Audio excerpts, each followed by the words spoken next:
সম্মানিত হাজিরিন, আজকের জুমা 1446 হিজরির রবিউল আউয়াল মাসের প্রথম জুমা।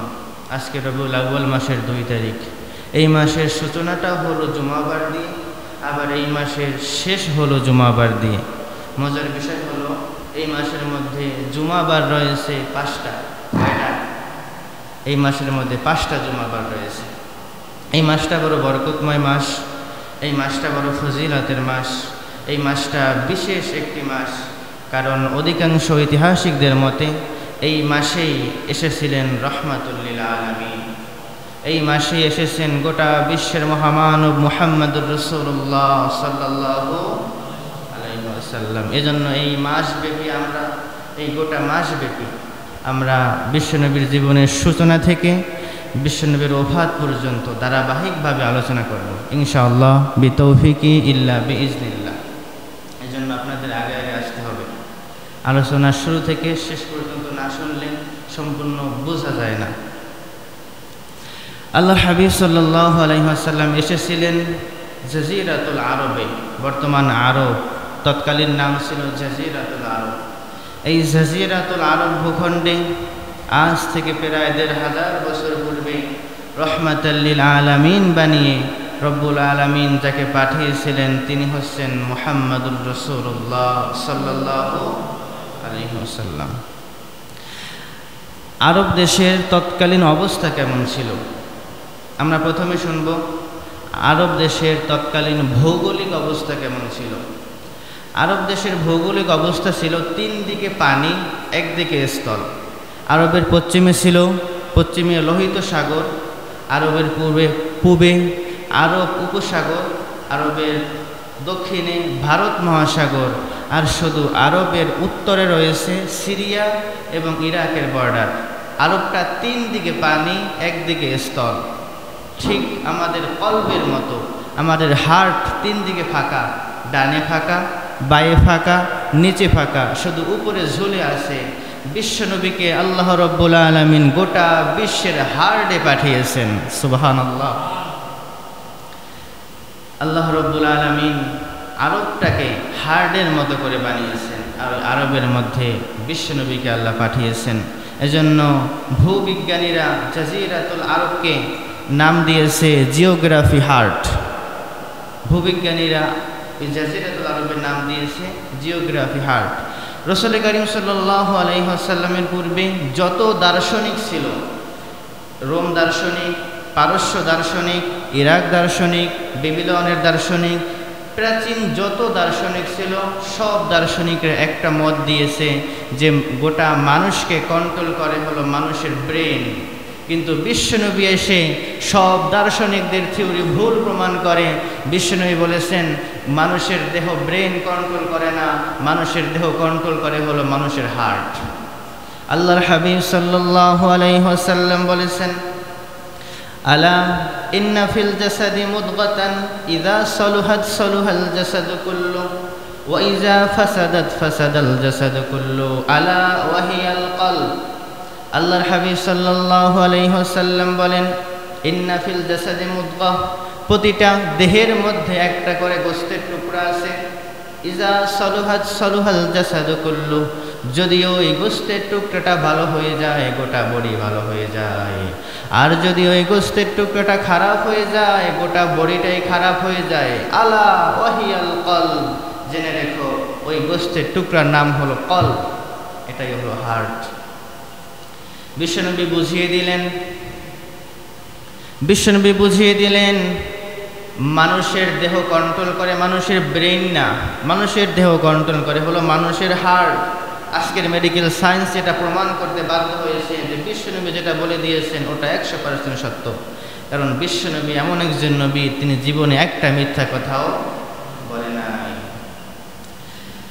মানুষ ব্রেন স্টক করলে বাঁচলেও বাঁচতে পারে, যখন হার্ট স্টক করে তখন বাঁচার সম্ভাবনা খুবই কম থাকে। মানুষের দেহের মধ্যে সবচাইতে গুরুত্বপূর্ণ অঙ্গের নাম হলো হার্ট। আল্লাহ রব্বুল আলামিন বুঝিয়ে দিলেন, নবী আপনাকে আমি গোটা বিশ্বের হার্টে পাঠিয়েছি, আপনি ওই হার্টে বসে মানুষদেরকে দাওয়াত দিবেন। আরব নামক হাটটাকে আপনি সমৃদ্ধ করবেন, সুন্দর করবেন, কোরআন পৌঁছে দিবেন, ইসলাম দিয়ে পরিপূর্ণ করবেন। দেখবেন আরব নামক হাট যদি ভালো হয়ে যায়, গোটা বিশ্বটা ভালো হয়ে যাবে। আরব নামক হার্টের মানুষেরা যখন ভালো হয়ে গিয়েছিল, বিশ্বনবী বলেছিলেন খৈরুল কুরুনি করনি, আমার যুগটা হলো শ্রেষ্ঠ যুগ, আমার যুগটা হলো মহান যুগ, এই যুগ কোনোদিন আসবে না। বিশ্বনবীর এই ভবিষ্যৎবাণী, বিশ্বনবীর এই বলে যাওয়ার কথা ওমরে ফারুক রাদিয়াল্লাহু আনহু যখন খলিফা হলেন, তখন ওমরে ফারুকের সময় অর্ধেকটা পৃথিবী ওমরে ফারুকের নেতৃত্বে চলে এসেছিল। ওমরে ফারুক রাদিয়াল্লাহু আনহু মাত্র 10 বছর 6 মাস খেলাফতকালে 1036টা শহর বিজয় করেছেন। এভাবে করে ওমরে ফারুক রাদিয়াল্লাহু আনহু 22.5 লক্ষ বর্গ মাইলের খলিফা হয়েছিলেন। বিশ্বনবী বলেছেন আরবটা হলো হার্ট। আল্লাহ বলেন নবী আপনাকে আমি হার্ডে পাঠিয়েছি, আপনি হার্ডে মানুষদেরকে দাওয়াত দিবেন, মানুষদের সমৃদ্ধ করবেন। হার্ট নামক আরব ভালো হয়ে গেলে গোটা বিশ্ব ভালো হয়ে যাবে। এজন্য আজকে যদি আমরা আরবের দিকে তাকাই, আরবের রাজা বাদশারা আজকে তাদের ইমানে পচন ধরেছে, এজন্য গোটা বিশ্বের মুসলমানদের ইমানে পচন ধরেছে। আজ বিশ্বাস, আজ আমাদের বিশ্বাস বিশ্বনবীর কথা অবশ্যই সত্য। যদি আরব নামক হাট ভালো হয়ে যায়, যদি আরবের মানুষেরা সমৃদ্ধশীল হয়ে যায়, তারা যদি ইসলাম পরিপূর্ণ মানে, গোটা বিশ্বে ইসলাম ছড়িয়ে যাবে, গোটা বিশ্বের মুসলমানরা ভালো হয়ে যাবে। আরবের ভৌগোলিক অবস্থা ছিল 3 দিকে পানি, একদিকে স্থল, ঠিক হার্ডের মতো। এবার আসেন আরবের শাসন ব্যবস্থা কেমন ছিল। আরবের শাসন ব্যবস্থা ছিল গোত্রভিত্তিক এবং কিছু কিছু জায়গায় ছিল ব্যক্তি কেন্দ্রিক। তৎকালীন সময়ে কুরাইশ বংশের নেতা ছিলেন রাসূল করিম সাল্লাল্লাহু আলাইহি ওয়াসাল্লামের দাদা আব্দুল মুত্তালিব। অনেকে দেখবেন আব্দুল মুত্তালিব নামে নাম রাখে, আছে না নাই? কিন্তু না, সাবধান হতে হবে। আব্দুল মুত্তালিব অর্থ হলো মুত্তালিবের গোলাম। আমরা কি মুত্তালিবের গোলাম নাকি আল্লাহর গোলাম? জোরে বলেন, আমরা একজনের গোলাম, তিনি কে? আমরা সবাই আল্লাহর গোলাম। এজন্য আমরা নাম রাখবো আব্দুল্লাহ, নাম রাখবো আব্দুর রহমান, রহমানের গোলাম, আল্লাহর গোলাম। আমরা কোনো আব্দুল মুত্তালিব, মুত্তালিবের গোলাম নয়। আবার মুত্তালিব নাম রাখা যাবে না, কারণ আরেকটা কারণ হলো তিনি ছিলেন মুশরিক। তার নেতৃত্বে কাবা ঘরে 360টা মূর্তি ছিল। আবার অনেকে নাম রাখে আবু তালেব, আছে না? আবু তালেব নাম আছে, কিন্তু তিনি ছিলেন বিশ্বনবীর চাচা ঠিকই, কিন্তু সে ছিল মুশরিক।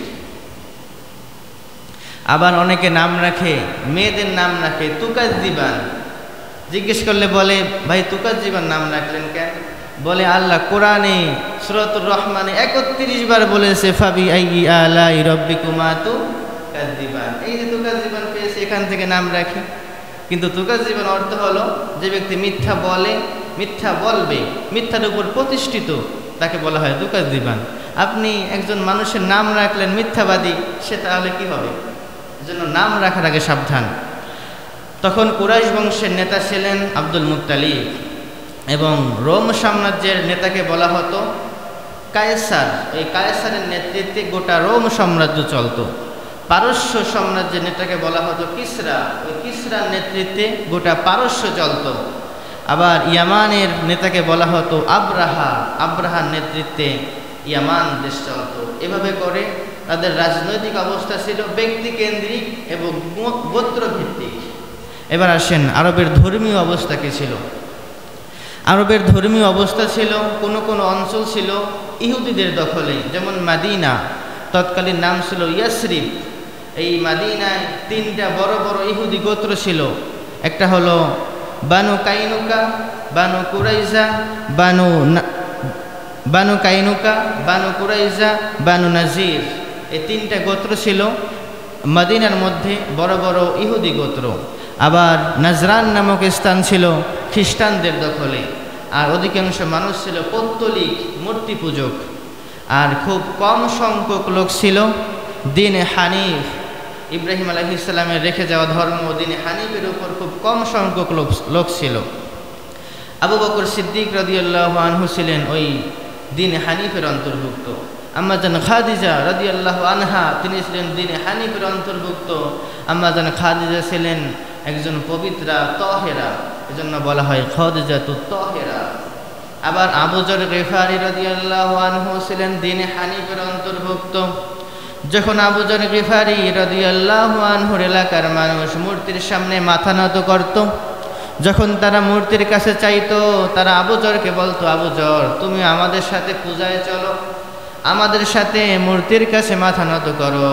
তখন আবু যর গিফারি রাদিয়াল্লাহু তাআলা আনহু এক মুষ্টি মাটি হাতে নিতেন, এক মুষ্টি মাটি হাতে নিয়ে মাটিটা কপালের সাথে লাগাতেন আর বলতেন, আমি মাটি দিয়ে বানানো কোনো মূর্তির সামনে মাথা নত করব না, এই মাটির রব যিনি আমি তার কাছে মাথা নত করলাম। জোরে বলেন, এই মাটির রবকে? আসমানের রবকে? জমিনের রবকে? গোটা বিশ্বের রব একজন, জোরে বলেন তিনি কে? আবু যর গিফারি রাদিয়াল্লাহু আনহু কোনো মূর্তির কাছে মাথা নত করেন নাই, তিনি মাথা নত করেছেন মাটি যিনি বানিয়েছেন তার কাছে। ওই দ্বীনে হানিফ গোত্রের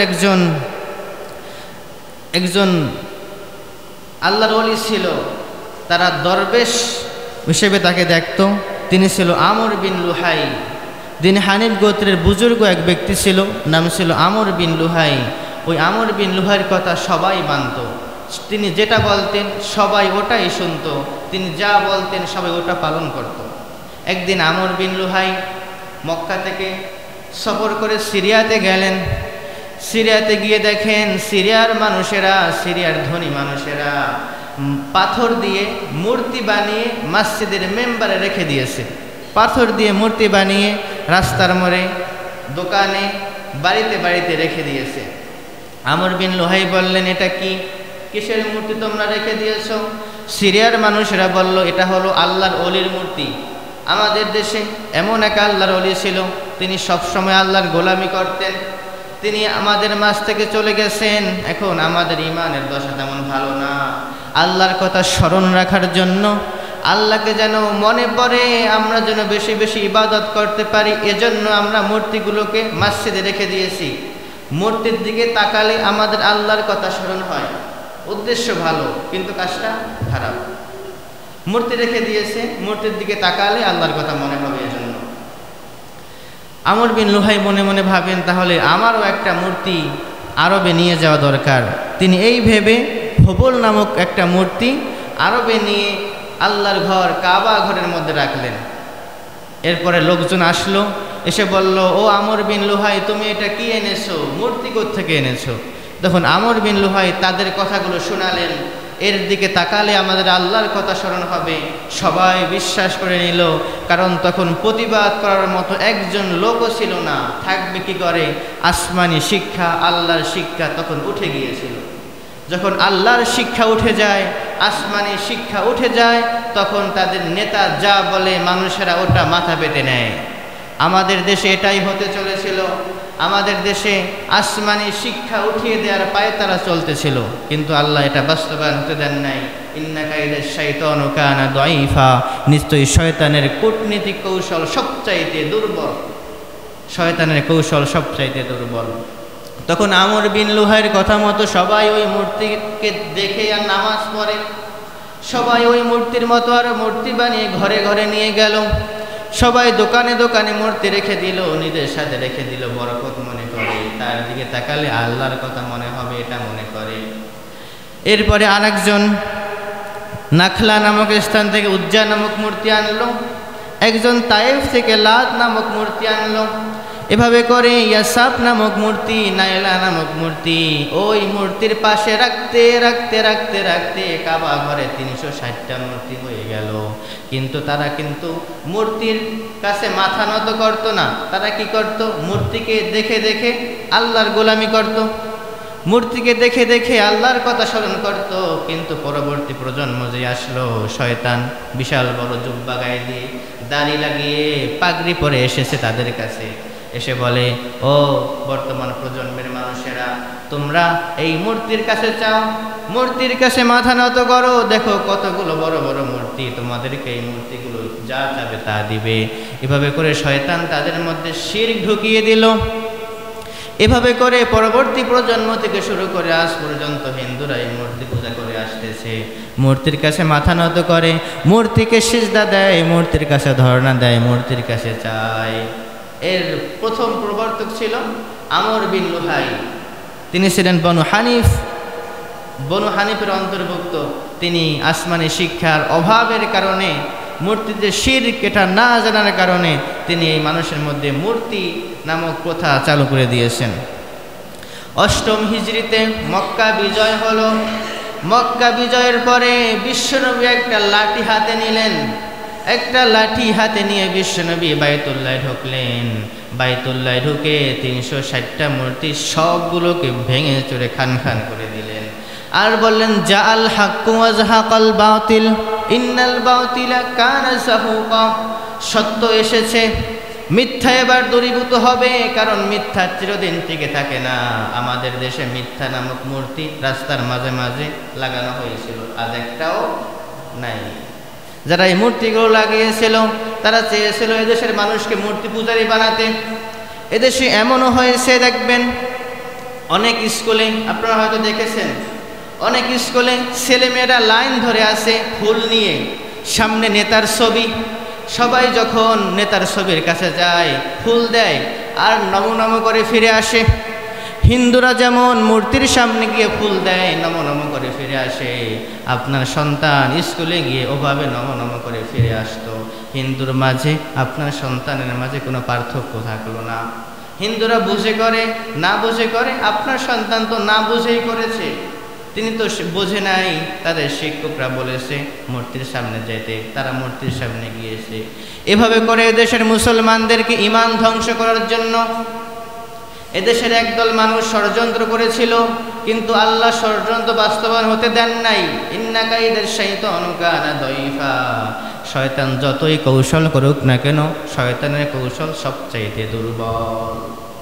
বিষ্ণুনবী বলেন, শয়তান তোমাদের মাঝে এমনভাবে শির ঢুকিয়ে দিবে, পিপিলিকা যেমন গুড়ি গুড়ি পায়ে হেঁটে যায়, তোমরা পিপিলিকার পায়ের আওয়াজ শুনতে পাও না। শয়তান তোমাদের মাঝে শিরকি এমনভাবে ঢুকিয়ে দিবে তোমরা টেরও পাবা না। এই আরবের মধ্যে শিরক ঢোকার আর একটা কারণ হলো, আরবেরা ঈসা আলাইহিস সালাম থেকে, আদম আলাইহিস সালাম থেকে ঈসা আলাইহিস সালাম পর্যন্ত এই হাজার হাজার বছর আল্লাহ রাব্বুল আলামিন এক মুহূর্তের জন্য পৃথিবীকে নবীশূন্য রাখেন নাই। আদম থেকে শুরু করে ঈসা আলাইহিস সালাম পর্যন্ত লক্ষ লক্ষ নবীরা এসেছেন, আল্লাহ পৃথিবীকে এক মুহূর্তের জন্য নবীশূন্য রাখেন নাই। এমনকি অ্যাট এ টাইম একসাথে রব্বুল আলামিন শত শত নবী রেখে দিয়েছিলেন। আল্লাহ রব্বুল আলামিন বলেন, ওয়ায়াকতুলুনান নাবিয়্যিনা বিগাইরি হক। বনি ইসরাঈলরা নবীদেরকে বিনা কারণে অন্যায়ভাবে হত্যা করত। এই আয়াতের ভিত্তিতে হাদিস এসেছে, আল্লাহর হাবিব সাল্লাল্লাহু আলাইহি ওয়াসাল্লাম বলেন, একদিন সকালবেলা বনি ইসরাঈলেরা, ইহুদিরা 43 জন নবীকে হত্যা করে দিয়েছে। নবী হত্যার মতো জঘন্য অপরাধ ইহুদিরা সারা গোটা বিশ্বে কেউ করে নাই। নবী হত্যার মতো জঘন্য অপরাধ করেছে একমাত্র ইহুদিরা, খ্রিস্টানরাও নবী হত্যা করে নাই। নবী, তৎকালীন নবীরা ছিলেন গোত্রভিত্তিক, তৎকালীন নবীরা ছিলেন সময় বিশেষ, গোত্র বিশেষ, স্থান বিশেষ, বিভিন্ন গোত্রের উপরে আল্লাহ রাব্বুল আলামিন নবীদেরকে পাঠিয়েছেন। কিন্তু তাদের মাঝে আমাদের নবীর মাঝে পার্থক্য হলো, আমাদের নবী কোনো গোত্র বিশেষ না, কোনো স্থান বিশেষ না, কোনো ব্যক্তি বিশেষ না। আমাদের নবী কোনো স্থানের জন্য নয়, আমাদের নবী কোনো জায়গার জন্য নয়, কোনো নির্দিষ্ট মানুষের জন্য নয়। আল্লাহ বলেন, ও নবী, আমি যতটা জায়গার রব, আপনি হলেন ততটা জায়গার জন্য রহমত। ওয়ামা আরসালনাকা ইল্লা রাহমাতাল লিল আলামিন। ও নবী, আমি আল্লাহ গোটা বিশ্বজাহানের জন্য আপনাকে আমি রহমত রূপে পাঠিয়েছি। আপনি যদি মাটির নিচে যান, ওখানেও আমার নবী রহমত। আপনি যদি আকাশে চলে যান, 7 আসমান পাড়ি দিয়ে লাউহে মাহফুজ, সিদরাতুল মুনতাহা পাড়ি দেন, ওখানেও আমার নবী রহমত। আপনি যদি পাহাড়ের চূড়ায় উঠে যান, ওখানেও আমার নবী রহমত। আপনি যদি আটলান্টিক মহাসাগরে মারিয়ানা ট্রেঞ্জের সবচাইতে গভীরে চলে যান, ওখানেও আমার নবী রহমত। আপনি যদি পৃথিবী থেকে বাইরে কোথাও চলে যান, ওখানেও আমার নবী রহমত। এজন্য আমরা প্রতি নামাজে পড়ি আলহামদুলিল্লাহি রাব্বিল আলামিন। সমস্ত প্রশংসা সেই মহান মনিবের জন্য যিনি বিশ্বজাহানের রব। আল্লাহ বলেন, নবী আমি যেমন বিশ্বজাহানের রব, আপনি হলেন তেমনি বিশ্বজাহানের জন্য রহমত। নবীরা, পূর্বের নবীরা এসেছেন এক একটা গোত্রের কাছে, এক একটা কওমের কাছে। সব নবীরা তার কওমদেরকে বলেছেন, ইয়া কওমি, ও আমার কওমের লোকেরা। রব্বুল আলামিন নূহ আলাইহিস সালামকে তার কওমদের কাছে পাঠালেন। লাকাদ আরসালনা নূহান ইলা কওমিহি ফাকালা ইয়া কওমি ইবুদুল্লাহ মা লাকুম মিন ইলাহিন গায়রু। নূহ আলাইহিস সালাম তার কওমদের কাছে আসলেন। কওমদের কাছে এসে বললেন, ইয়া কওমি, ও আমার কওমের লোকেরা। নির্দিষ্ট একটা কওমের কাছে নূহ নবীকে আল্লাহ পাঠিয়েছিলেন। তিনি এসে বলেছেন, ইয়া কওমি, ও আমার কওমের লোকেরা, ইবুদুল্লাহ, আল্লাহর গোলামি করো, মা লাকুম মিন ইলাহি গায়রু, আল্লাহ ছাড়া গোটা বিশ্বের দ্বিতীয় কোনো রব নাই। আছে নাকি? আল্লাহ ছাড়া গোটা বিশ্বের দ্বিতীয় কোনো রব আছে নাকি? আমাদের রব একজন, ধরে বলেন তিনি কে? আবার হুদ আলাইহিস সালামকে আল্লাহ রাব্বুল আলামিন আদ জাতির কাছে পাঠিয়েছেন। ওয়া ইলা আদিন আখাহুম হুদান ক্বালা ইয়া কওমি ইবুদুল্লাহ।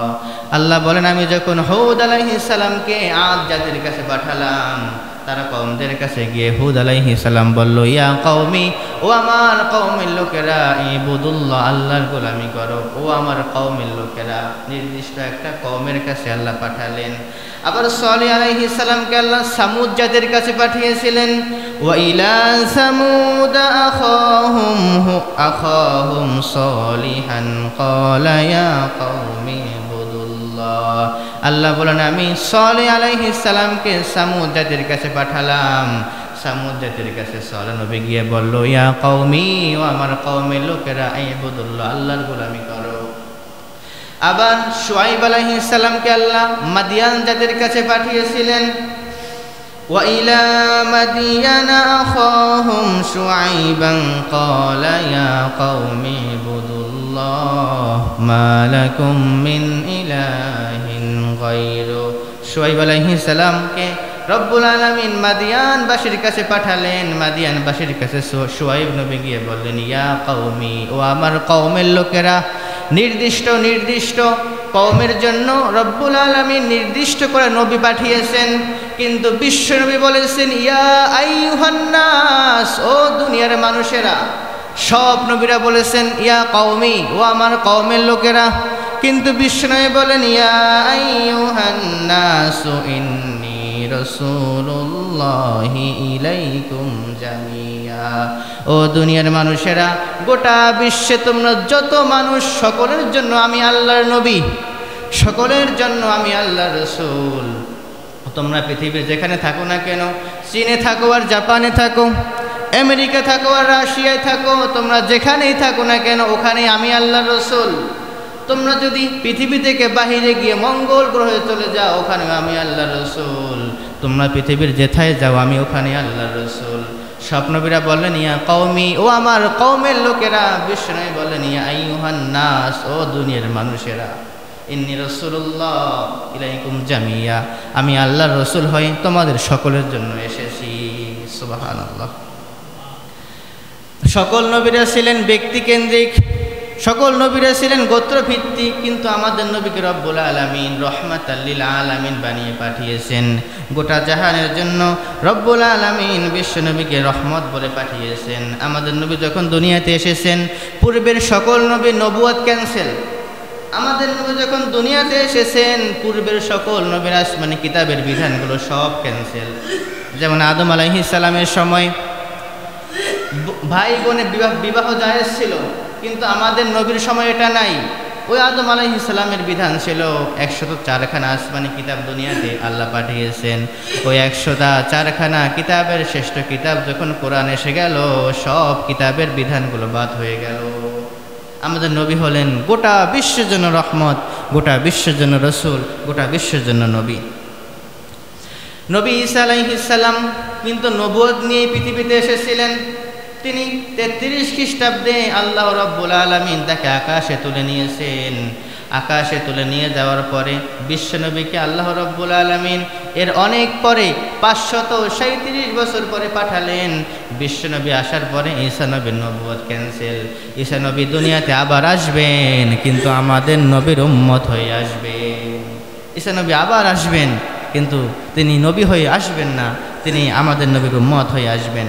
বিশ্বনবী বলেন, আমার নবুয়ত কাল যদি মুসা নবী পেত তাহলে ওয়াদরাকা নবুয়তি লাত্তাবানি, তাহলে মুসা নবী সে নবী হয়ে আসতো না, আমার উম্মত হয়ে দুনিয়াতে আসতো।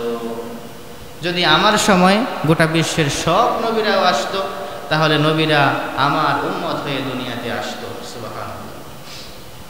আমরা এমন একজন নবী পেয়েছি যেই নবী এসেছেন সব নবীর শেষে। আবার কিয়ামতের দিন ওই নবী জান্নাতে যাবেন সব নবীর আগে। শুধু নবী একা যাবেন না, তার উম্মতদেরকে সাথে নিয়ে যাবেন। বিশ্বনবী বলেন, নাহনুল আউয়ালুন নাহনুল আখিরুন, আল আউয়ালুনা ইয়াউমাল কিয়ামা ওয়া নাহনুল আউয়ালু মান ইয়াদখুলুল জান্নাহ।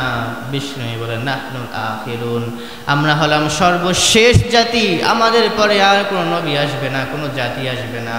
আমরা হলাম আখিরুল কওম, আমরা হলাম সর্বশেষ জাতি। ওয়া নাহনুল আউয়ালু মান ইয়াদখুলুল জান্নাহ, আর আমরা হলাম এমন একটা জাতি যেই জাতি কিয়ামতের ময়দানে সবার আগে জান্নাতে ঢুকে যাবে। সুবহানাল্লাহ। আমরা হলাম এমন একটা জাতি যেই জাতি কিয়ামতের ময়দানে সব জাতির পূর্বে জান্নাতে প্রবেশ করবে। বিশ্বনবী বলেন, আমি জান্নাতে দরজার মধ্যে টোকা দেব, ফেরেশতা বলবে, মান আনতা, আপনি কে? আমি বলবো, আনা মুহাম্মাদুর রাসূলুল্লাহ, আমি আল্লাহর রাসূল মুহাম্মদ সাল্লাল্লাহু। তখন জান্নাতের দরজা খুলে দেওয়া হবে, বলা হবে, আপনার জন্য আমাকে বলা হয়েছে, আপনার আগে যেন কেউ জান্নাতে প্রবেশ করতে না পারে। বিশ্বনবী তখন জান্নাতে প্রবেশ করবেন, একা একা প্রবেশ করবেন না, আমাদের মতো গুনাহগার উম্মতদেরকে সাথে নিয়ে জান্নাতে যাবেন। সুবহানাল্লাহ। বিশ্বনবী একা যাবেন না, আমাদেরকে সাথে নিয়ে যাবেন। আবার বিশ্বনবী যখন পুলসিরাত পার হবেন, সব নবীরা দাঁড়িয়ে থাকবে, সব নবীর উম্মতেরা দাঁড়িয়ে থাকবে। বিশ্বনবী যখন পুলসিরাত পার হবেন, আমাদেরকে সাথে নিয়ে পুলসিরাত পার হয়ে যাবেন। কিয়ামতের ময়দানে সবচাইতে অগ্রাধিকার পাবে বিশ্বনবীর উম্মতেরা। আমরা এসেছি সবার শেষে, আমরা জান্নাতে ঢুকবো সবার আগে। আমরা এসেছি সবার শেষে, আমরা কিয়ামতের ময়দানে যাব সবার আগে। একমাত্র উসিলা হলো মুহাম্মদুর রাসূলুল্লাহ সাল্লাল্লাহু আলাইহি ওয়াসাল্লাম। আদম আলাইহিস সালাম থেকে ঈসা আলাইহিস সালাম পর্যন্ত আল্লাহ রাব্বুল আলামিন এক মুহূর্তের জন্য নবী শূন্য রাখেন নাই। কিন্তু ঈসা আলাইহিস সালাম চলে গেলেন, আল্লাহ তাআলা আকাশে উঠিয়ে নিলেন। ঈসা আলাইহিস সালাম চলে যাওয়ার পরে 1 মাস কোনো নবী নাই, 2 মাস নবী নাই, 1 বছর নবী নাই, 2 বছর নবী নাই, 3 বছর নবী নাই, 537 বছর কোনো নবী নাই। ঈসা আলাইহিস সালামকে আল্লাহ আকাশে তুলে নিয়েছিলেন 33 খ্রিস্টাব্দে, আর বিশ্বনবী দুনিয়াতে এসেছেন 570 খ্রিস্টাব্দে। 570 থেকে 33 বাদ দিলে থাকে 537। এই 537 বছর দুনিয়াতে কোনো নবী ছিল না। নবী শূন্য জাতি কতটা বিপদগ্রস্ত হতে পারে, ছোট্ট একটা ঘটনা শুনলে বুঝবেন। মুসা নবীর নাম শুনছেন? নরম না গরম? গরম নবী। মুসা নবীর নাম কোরআনে সবচাইতে বেশি এসেছে। মুসা আলাইহিস সালাম এর কওমেরা ছিল সবচাইতে আবদারকারী। মুসা আলাইহিস সালামের কাছে এটা চাইতো, ওটা চাইতো, এটা চাইতো, ওটা চাইতো। একবার মুসা নবীকে বলে, ও নবী মুসা, আপনার আল্লাহকে বলেন আপনার আল্লাহ যেন আমাদেরকে একটা কিতাব দেয়, আসমানে কিতাব দেয়, আমরা ওই কিতাব পড়ব, কিতাব লিখব, কিতাব বুঝবো, কিতাবের উপর জীবন পরিচালনা করব। মুসা নবী খুশি হলেন, আল্লাহর কাছে বলেন, আল্লাহ আমার কওমেরা তো এটা চায়, আমি কি করব? আল্লাহ বলেন, মুসা তুমি তুর পাহাড়ে 30 দিনের জন্য চলে আসো, আমি কিতাব দেব। তখন মুসা আলাইহিস সালাম তার কওমদেরকে বললেন, কওমের লোকেরা, আমি 30 দিনের জন্য তুর পাহাড়ে চলে যাচ্ছি, তোমরা এই আমার ভাই হারুনকে দায়িত্ব দিয়ে গেলাম, তার আন্ডারে থাকবা, আমি 30 দিন পরে তোমাদের জন্য কিতাব নিয়ে আসবো। মুসা আলাইহিস সালাম তুর পাহাড়ে চলে গেলেন। 1 দিন 2 দিন 3 দিন করে 30 দিন হয়ে গেল। 30 দিন মুসা নবী আল্লাহর গোলামি করলেন, রোজা রাখলেন। 30 দিন পরে আল্লাহ কিতাব দেয় না। আল্লাহ বলেন, মুসা আরও 10 দিন অতিরিক্ত থাকো। মূসা আলাইহিস সালাম 40 দিন পূর্ণ করলেন কাঠের খণ্ডে। আল্লাহ রাব্বুল আলামিন একটা কিতাব দিলেন, কিন্তু বনি ইসরায়েল জাতি এতটা নেমো হারাম ছিল, তারা তার ভাই হারুনকে আর মানল না, তার ভাই হারুনের কথা শুনল না। তখন তারা বলতে লাগলো, নবী মূসা যেহেতু আসে না, তাকে হয়তো বাঘে খেয়ে ফেলেছে। নবীকে নিয়ে এত খারাপ ধারণা এই বনি ইসরায়েল ছাড়া হয়তো কেউ করে নাই। ওই লোকেরা বলল, নবীকে হয়তো বাঘে খেয়ে ফেলেছে, আমরা মন মতো ইবাদত করি। তখন এক লোক একটা বাছুর বানালো মাটি দিয়ে, সবাই ওই বাছুর পূজা শুরু করে দিল। হারুন আলাইহিস সালাম মূসার ভাই ফিরালেন, তারা মানল না, হারুন আলাইহিস সালামের কথা শুনলেন না। মূসা আলাইহিস সালাম 40 দিন পরে কাঠের খণ্ডে তাওরাত কিতাব নিয়ে এলেন। এসেই দেখেন তার জাতি বাছুর পূজা করে। তখন মূসা আলাইহিস সালাম তার কওমদেরকে ধমক দিলেন, ধমকাতে ধমকাতে তার ভাই হারুনের দাড়ি এবং চুল ধরে ফেললেন। তখন হারুন আলাইহিস সালাম বলতে লাগলেন, ক্বালা ইয়া ইবনা উম্মা লা তাখুয বিলাহবি লিহইয়াতি ওয়ালা বিরাসি। ও আমার ভাই মূসা, আপনি আমার চুল আর দাড়ি ধরে টেনেন না, টান দিয়েন না, আমার কথা তারা শোনে নাই। আমি তাদেরকে অনেক ফিরিয়েছি, তারা আমার কথা শোনে নাই। কোরআনে দাড়ির কথা আছে, চুলের কথা আছে। কোরআনের মধ্যে আল্লাহ রাব্বুল আলামিন এক জায়গায় দাড়ির কথা এবং চুলের কথা বলেছেন। এর ব্যাখ্যায় দাড়ি রাখা বিশ্বনবীর সুন্নাহ ছিল, আমরা যেন দাড়িগুলোকে না কাটি, আমরা যেন দাড়িগুলোকে ছোট না করি। বিশ্বনবীর সুন্নাহ হলো দাড়ি লম্বা করা। আর বিশ্বনবীর চুল কাটার সুন্নাহ ছিল, বিশ্বনবী 3 ভাবে চুল কাটতেন। একটা হলো কানের লতি পর্যন্ত বাবরি রাখতেন, আর একটা হলো ঘাড় পর্যন্ত রাখতেন, আর একটা হলো কাঁধ পর্যন্ত রাখতেন। এই বাবরি রাখা এটা হলো বিশ্বনবীর সুন্নাহ। আর আমরা যে ছোট করি এটা হলো নবী ইব্রাহিম আলাইহিস সালামের সুন্নাহ। আর আমরা যে চুল সামনের দিকে বড় রাখি, পিছনে ছোট করি, এটা হলো ইহুদি এবং খ্রিস্টানদের সুন্নাহ। এবার আপনিই বলেন, আপনি কি বিশ্বনবীর সুন্নাহ মানবেন নাকি ইহুদিদের সুন্নাহ মানবেন? আপনি খ্রিস্টানদের সুন্নাহ মানবেন নাকি আমাদের জাতির পিতা ইব্রাহিম আলাইহিস সালামের সুন্নাহ, চুল ছোট করা, সব দিক সমান করা, এটা মানবেন? আপনি নিজেকে নিজে প্রশ্ন করেন। বিশ্বনবী বলেন, দুনিয়াতে যে তাকে অনুসরণ করবে, যার মতো থাকবে, আখিরাতে তার সাথে তাকে থাকতে হবে। মূসা আলাইহিস সালাম মাত্র 40 দিন ছিলেন না। এই 40 দিনের মধ্যে তারা মূসা আলাইহিস সালামের ভাই হারুনকে না মেনে বাছুর পূজা শুরু করে দিয়েছিল। বুঝাতে চাইলাম যে 40 দিন নবী না থাকার কারণে তারা শিরকের মধ্যে লিপ্ত হয়ে গিয়েছিল। কিন্তু ঈসা নবী থেকে শুরু করে মুহাম্মদ সাল্লাল্লাহু আলাইহি ওয়াসাল্লাম পর্যন্ত 537 বছর কোনো নবী ছিল না। তখন তারা কতটা নিচে নেমেছিল। এজন্য সকল ঐতিহাসিকগণ একমত যে তখনকার সময়কে বলা হয় আইয়ামে জাহিলিয়া। আইয়ামে জাহিলিয়া হলো অন্ধকারাচ্ছন্ন যুগ, অন্ধকার যুগ। কেন বলা হতো? তখন কি সূর্য উঠতো না? তখন কি চন্দ্র উঠতো না? তখন কি আকাশে তারকা জ্বলতো না? অবশ্যই সূর্য উঠত, অবশ্যই চন্দ্র উঠত, কিন্তু মানবতার আকাশে 537 বছর কোনো সূর্য ছিল না, কোনো চন্দ্র ছিল না। এজন্য তারা দিনে দুপুরে মানুষ হত্যা করত।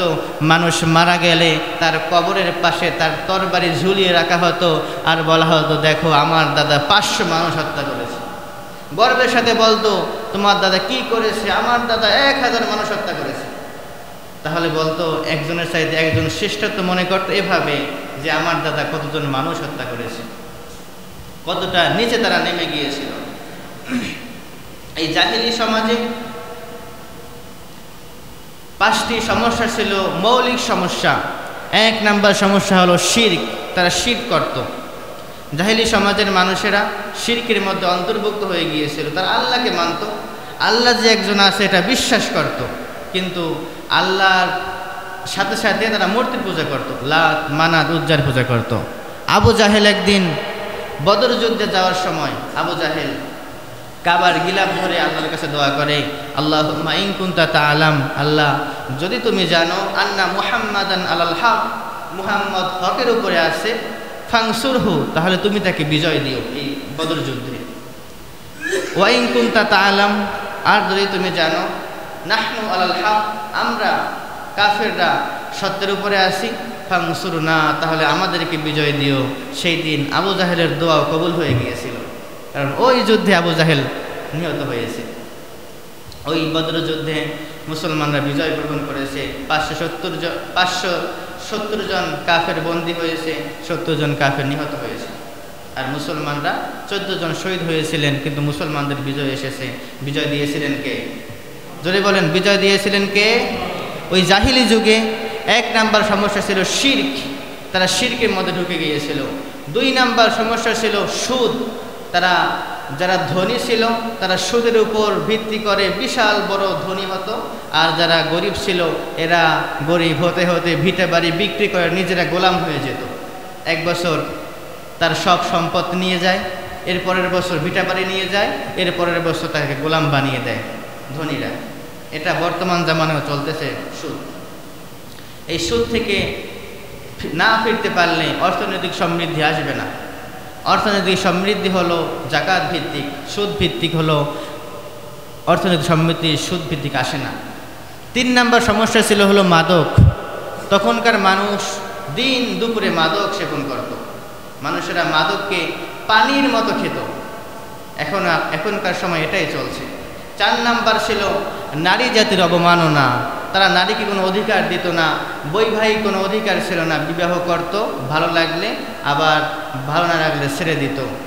তাদের সন্তানের বাবা হওয়ার প্রক্রিয়া ছিল, একজন মেয়ের সাথে অনেক কয়েকজন পুরুষরা থাকতো, এরপরে মেয়ে হলে জীবিত হত্যা করে ফেলতো, আর যদি ছেলে হতো তাহলে ওই মেয়ে বলতো এর বাবাকে, সে বাবা হতো। কত বড় জাহিলিয়া ছিল তখন সময়ে। নারীদেরকে কোনো সম্পত্তি দেওয়া হতো না। ইসলাম তো বলেছে 2 জন মেয়ে যা পাবে একজন ছেলে তা পাবে, কিন্তু জাহিলি যুগে নারীদেরকে একটু সম্পত্তি দেওয়া হতো না। 5 নাম্বার সমস্যা ছিল গোত্রীয় দ্বন্দ্ব, গোত্রীয় হানাহানি ছিল প্রচুর। এক গোত্রের উট অন্য গোত্রের ফসল খেয়ে ফেলেছে, ওই গোত্রের লোক উটকে হত্যা করেছে, আবার ওই গোত্রের লোক ওই লোকটাকে হত্যা করেছে। এই নিয়ে 80 বছর যুদ্ধ চলেছে লাগাতার। এই ছিল জাহিলিয়াত, গোত্রীয় হানাহানি ছিল। এই 5টি সমস্যা ছিল বড় সমস্যা: শিরক, সুদ, মাদক, নারী জাতির অবমাননা এবং গোত্রীয় দ্বন্দ্ব। এভাবে করে জাহিলিয়াত সমাজ থেকে বিশ্বনবী আমাদেরকে আলোর দিকে এনেছেন। এই জাহিলিয়াতের মধ্যে সবচাইতে অন্ধকারাচ্ছন্ন সমাজের মধ্যে আল্লাহ বিশ্বনবীকে পাঠিয়েছেন। অমাবস্যার রাতে কত অন্ধকার হয়। যদি আরবি মাস 30 হয়, অমাবস্যা 2 দিন। যদি আরবি মাস 29 হয়, অমাবস্যা 1 দিন। ওই 1 দিন 2 দিন অমাবস্যা আমরা নিজের পশম, নিজের গায়ের চামড়া দেখি না, কিন্তু 537 বছর ছিল অমাবস্যা, কোনো আলো ছিল না, কোনো সূর্য, মানবতার আকাশে কোনো সূর্য ওঠে নাই। তখন কতটা জাহিলিয়াত ছিল। ওই জাহিলিয়াত সমাজের মধ্যে গোটা বিশ্বের মহামানব বিশ্বনবীকে আল্লাহ পাঠিয়েছেন, গোটা বিশ্বকে বিশ্বনবী সমৃদ্ধ করে সুন্দর করে তুলেছেন। ইসমাঈল আলাইহিস সালামের সন্তান ছিল 12 জন। এর 2 নাম্বার সন্তান ছিল হলো কায়দার। ওই কায়দারের বংশ থেকে বিশ্বনবী এসেছেন। ওই কায়দার থেকে হলো কুরাইশ, আর কুরাইশ বংশের হাশেমি খানদানে বিশ্বনবীর জন্ম হয়েছে। আমরা আগামী জুমা থেকে বিশ্বনবীর জীবনের জন্ম থেকে নিয়ে শুরু করে আলোচনা শুরু করব। এজন্য আপনাদেরকে আগে আগে আসতে হবে। আগে আগে আসলে কি হবে? বিশ্বনবীর জীবনী আমাদের জন্য একবার হলেও কমপক্ষে পড়বেন। বিশ্বনবীর জীবনের উপর অনেক কিতাব আছে। আর রাহিকুল মাকদুম, সিরাত ইবনে হিশাম, গোলাম মোস্তফা লেখা বিশ্বনবী, অসংখ্য অগণিত কিতাব বিশ্বনবীর জীবনের উপর লেখা হয়েছে। আমরা সারা জীবন কি করলাম? যিনি আমাদের প্রিয় নবী, যিনি আমাদেরকে কিয়ামতের দিন জান্নাতে নিয়ে যাবেন সুপারিশ করে করে, যিনি আমাদেরকে হাউজে কাউসারের পানি দিবেন, সেই নবীর জীবনী আমরা একবারও পড়লাম না। এজন্য আপনারা যারা পড়তে পারেন অবশ্যই পড়বেন। আর রাহিকুল মাকদুম কিনবেন, সিরাত ইবনে হিশাম কিনবেন, বিশ্বনবী গোলাম মোস্তফা লেখা বইটা কিনবেন, এগুলো পড়বেন। যারা পড়তে না পারেন তারা আগে আগে আসবেন। জুমার দিন আগে আগে আসলে শুরু থেকে নিয়ে শেষ পর্যন্ত শুনলে একটা ধারণা আপনার মধ্যে আসবে বিশ্বনবীর জীবনটা কেমন ছিল। এজন্য আমরা চেষ্টা করব আগামী জুমা থেকে 12:30টার আগেই আসার জন্য। পারবেন না? ইনশাআল্লাহ। হাজা মা ইনদি, আল ইলমু ইনদাল্লাহ, আলাইহি তাওয়াক্কালতু ওয়া ইলাইহি উনীব।